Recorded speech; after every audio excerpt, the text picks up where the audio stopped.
Sveika žiūrovė, čia tavo geriausias draugas Hitleriečkas, sveikinu tave su karo pradžia, linki tau geriausias kloties ir savo rubrikoje pokalbis su įdomiu žmogum pristato Mindaugą Murzachą. Hitler mindė, tau pirmas klausimas būtų toks.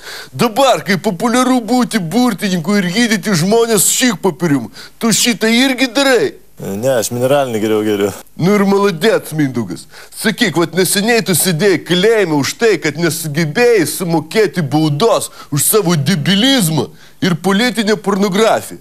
Sakyk, Mindaugai, ko labiausiai pasiilgai kalėjime? Narkotikų, homoseksualizmo. Tai mėgstat pederastus, Mindaugas, ne? Tai turbūt nesunku jūs būtų kokiam Amsterdame susitikti. Ten jų daug. Jų ir Lietuvoje šiandien jau pakanka.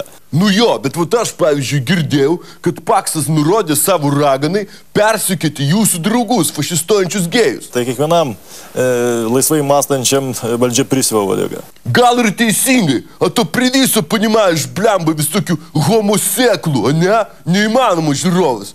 Mindaugas, vat pasakyk man atvirai, kaip broliu, kodėl vat tu nekenti normalios, tradicinės seksualinės orientacijos žmonių? Už tai, kad jie ne visai sveiki. Ak šitaip, ne?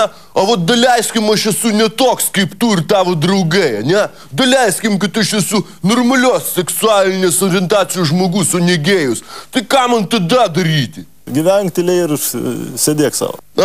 Sakykit, murziukai, nu, turbūt labai su savo pidarais, atsiprašant ir narkomanais, norite patekti į valdžią. Tik vat kaip jūs tai padarysit? Turim priemonę, turim būdą.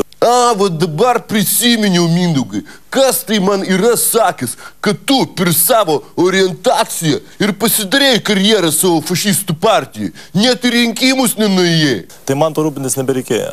Suprantu, Mindaugas, pabendravai su kokiu įtakingu berniuku per naktį ir nieko rūpintis nebereikia. Suprantam, gerai, okei, čia buvo Hitleriečka ir nelabai tradicinės orientacijos žmogus, tikras vyras, Mindaugas Murza.